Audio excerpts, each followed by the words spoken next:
कल टीसीएस के नतीजों पर नजर रहेगी और टीसीएस के नतीजों के साथ निफ्टी के जो बड़े नतीजे हैं उनका भी आगाज हो जाएगा। लेकिन टीसीएस से उम्मीदें क्या हैं, किस तरह के नतीजे आएंगे, खास फोकस में क्या रहेगा, ये बताने के लिए हमारी सहयोगी अनीशा जैन हमारे साथ हैं। अनीशा बताइए, क्या उम्मीद करके चल रहे हैं टीसीएस से इस बार? जी, आईटी सेक्टर से वैसे तो बहुत म्यूटेड एक्सपेक्टेशन है, बिकॉज जो रेवेन्यू कन्वर्जन हुआ है वो बहुत स्लो हो गया है, क्योंकि बहुत इकोनॉमिक स्लो डाउन चल रहा है यूएस और यूरोप में।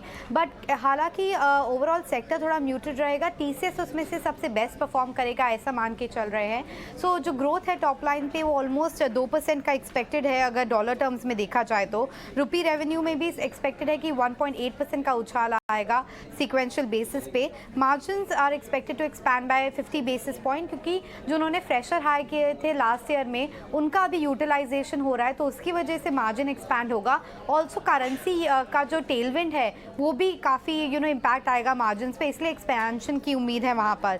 प्रॉफिटेबिलिटी इसके चलते हुए 6% हायर रहेगा और अराउंड 11,550 करोड़ के आसपास आने की उम्मीद है।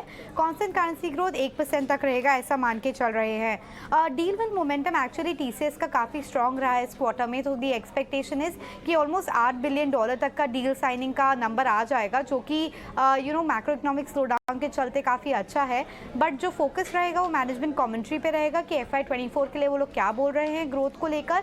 BFSI सेक्टर में हमने देखा है ग्लोबली बहुत स्लो डाउन है, तो उसका क्या इम्पैक्ट रहा है। एज वेल एज टीसीएस का नया CEO का अनाउंसमेंट हुआ है, तो उनका क्या फोकस एरिया रहेगा, कैसे पूरा ट्रांजिशन होगा, वो भी इंपॉर्टेंट रहेगा। एंड लास्टली ICICI सिक्योरिटीज़ मान के चल रहा है कि हो सकता है एक बायबैक अनाउंसमेंट भी आए 20,000 करोड़ जितना, तो वो भी एक इम्पॉर्टेंट थिंग है वॉच आउट करने का। But commentary and deal pipeline काफ़ी इंपॉर्टेंट रहेंगे टीसीएस के लिए। ठीक है, तो टीसीएस के लिए कमेंट्री कैसे निकल के आती है मैनेजमेंट की तरफ से, डील की क्या स्थिति है, उस पर हमारा फोकस रहेगा। लेकिन म्यूटेड परफॉर्मेंस रहेंगे आईटी कंपनीज की तरफ से, लेकिन इस बीच भी टीसीएस थोड़ा सा बेहतर प्रदर्शन करता हुआ दिखाई देगा। मार्जिन 26 से 28% रखने का कंपनी का लक्ष्य है। आय में करीब अगर हम डॉलर टर्म्स की बात करें तो 2% के आसपास की बढ़त देखेंगे और रुपये में भी करीब करीब उतनी ही हम बढ़ोतरी होते हुए देखेंगे। 1.25% के आसपास के फिगर्स रिपोर्ट कर सकती है टीसीएस। तो कल टीसीएस पर नजर होगी और परसों एक और आईटी दिग्गज इन्फोसिस अपने नतीजे पेश करेगी। एक बार जरा व्यू ले लेते हैं कि इन नतीजों से पहले स्टॉक्स में करना क्या है।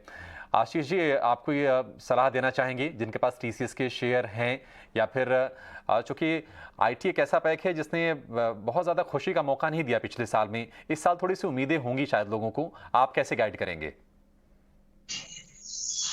जी मैं बिल्कुल इस बात से सहमत हूँ कि जो BFSI का जो एक स्लो डाउन आया है यूएस और यूरोपियन मार्केट में, उसके कारण से बहुत बड़ी डील्स साइज विन के और नंबर्स आने वाले नहीं, क्योंकि जब ओवरऑल स्ट्रक्चर ही हिला हुआ है तो आप बहुत ज्यादा एक्सपेंशन बिजनेस में नहीं करते। तो और हमारी जो कंपनियां हैं, चाहे TCS हो, इन्फोसिस हो, एमफेसिस हो, कोफोर्ड, जो काफी डोमिनेंस उस पे BFSI सेक्टर का रहा है, तो बिल्कुल TCS के नतीजे एक डायरेक्शन सेट कर देंगे आईटी कंपनीज के कैसे नतीजे आने वाले हैं। और TCS तो जैसा मैंने पहले भी कहा था कि जैसे जैसे सेल आउट हो जाएगा प्रेशर देखने को मिलेगा। तो आप मुझे स्टॉक पता है कि आपका नंबर 1 पे कौन, बट रिजल्ट के बाद में यदि कोई गिरावट आती है तभी लेना चाहिए।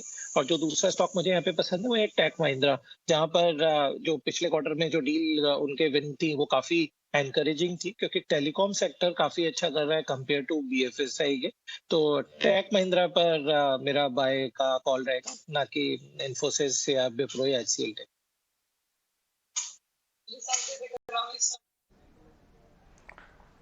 ठीक है, तो टेक महिंद्रा में यहाँ पर खरीदारी करने की राय बनस्पत बाकी अगर आईटी स्टॉक्स को कंपेयर करें, और नतीजे कैसे आ सकता है, म्यूटेड क्वार्टर रह सकता है जैसा कि अनीशा भी आपको बता भी रही थी, तो यहाँ पर टेक महिंद्रा में आप नजर रख सकते हैं। इस बीच